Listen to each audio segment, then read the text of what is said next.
यूहन्ना बाब नंबर 20। खाली कब्र। हफ्ते के दिन गुजर गया तो इतवार को मरियम मगदलेनी सुबह सवेरे कब्र के पास आई। अभी अंधेरा था। वहां पहुंचकर उसने देखा कि कब्र के मुंह पर पत्थर एक तरफ हटा गया है।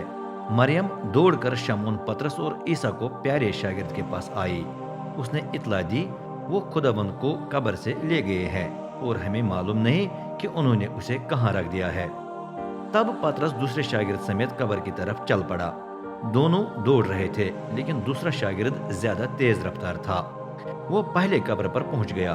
उसने झुककर अंदर झांका तो कफन की पेटियां वहां पड़ी नजर आई, लेकिन वो अंदर न गया। फिर शमून पतरस उसके पीछे पहुंचकर कब्र में दाखिल हुआ। उसने भी देखा कि कफन की पेटियां वहां पड़ी है और साथ वो कपड़ा भी जिसमें ईसा का सर लिपटा हुआ था। ये कपड़ा तह किया गया था और पेटियों से अलग पड़ा था। फिर दूसरा शागिर्द जो पहले पहुंच गया था वो भी दाखिल हुआ। जब उसने ये देखा तो ईमान लाया, लेकिन अब भी वो कलाम मुकद्दस की ये पेशनगोई नहीं समझते थे कि उसे मुर्दों में से जी उठना है। फिर दोनों शागिर्द घर वापस चले गए। ईसा मरियम मगदलेनी पर जाहिर होता है, लेकिन मरियम रो रो कर कब्र के सामने खड़ी रही और रोते हुए उसने झुककर कब्र में झांका तो क्या देखती है कि दो फरिश्ते सफेद लिबास पहने हुए वहां बैठे हैं जहां पहले ईसा की लाश पड़ी थी। एक उसके सरहाने और दूसरा वहां जहां पहले उसके पांव थे। उन्होंने मरियम से पूछा, ए खातून, तू क्यों रो रही है? उसने कहा, वो मेरे खुदाबंद को ले गए हैं और मालूम नहीं कि उन्होंने उसे कहाँ रख दिया है। फिर उसने पीछे मुड़कर ईसा को वहां खड़े देखा, लेकिन उसने उसे न पहचाना।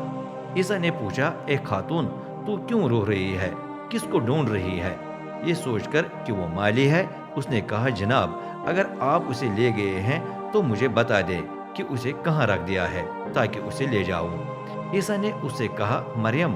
वो उसकी तरफ मुड़ी और बोल उठी, रबूनी, इसका मतलब इरामी जबान में उस्ताद है।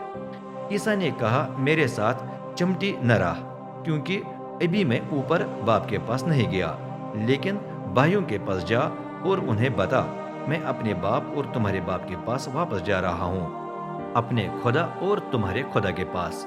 चनाचे मरियम मगदलिनी शागिर्दों के पास गई और उन्हें इतला दी, मैंने खुदावंद को देखा है और उसने मुझसे ये बातें की। ईसा अपने शागिर्दों पर जाहिर होता है। उस इतवार की शाम को शागिर्द जमा थे। उन्होंने दरवाजों पर ताले लगा दिए थे क्योंकि वो यहूदियों से डरते थे। अचानक ईसा उनके दरमियान आ खड़ा हुआ और कहा, तुम्हारी सलामती हो, और उन्हें अपने हाथों और पहलू को दिखाया। खुदावंद को देखकर वो निहायत खुश हुए। ईसा ने दोबारा कहा, तुम्हारी सलामती हो, जिस तरह बाप ने मुझे भेजा उसी तरह मैं तुमको भेज रहा हूँ। फिर उन पर फूंक कर उसने फरमाया, रूहुल कुदुस को पालो। अगर तुम किसी के गुनाहों को माफ करो तो वो माफ किए जाएंगे, और अगर तुम उन्हें माफ न करो तो वो माफ नहीं किए जाएंगे। तूमा शक करता है। 12 शागिर्दों में से तूमा, जिसका लकब जुड़वा था, ईसा के आने पर मौजूद न था। चनाचे दूसरे शागिर्दों ने उसे बताया, हमने खुदावंद को देखा है। लेकिन तूमा ने कहा, मुझे यकीन नहीं आता। पहले मुझे उसके हाथों में कीलों के निशान नजर आए और मैं उनमें अपनी उंगली डालूं। पहले मैं अपने हाथ को उसके पहलू के जख्म में डालूं, फिर ही मुझे यकीन आएगा। एक हफ्ता गुजर गया। शागिर्द दोबारा मकान में जमा थे। इस मर्तबा तूमा भी साथ था। अगरचे दरवाजों पर ताले लगे थे, फिर भी ईसा उनके दरमियान आकर खड़ा हुआ। उसने कहा, तुम्हारी सलामती हो। फिर वो तूमा से मुखातिब हुआ, अपनी उंगली को मेरे हाथों और अपने हाथ को मेरे पहलू के जख्म में डाल और बेएतिकाद न हो, बल्कि ईमान रख।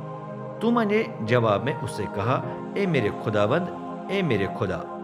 फिर ईसा ने उसे बताया, क्या तू इसलिए ईमान लाया है कि तूने मुझे देखा है? मुबारक हैं वो जो मुझे देखे बगैर मुझ पर ईमान लाते हैं।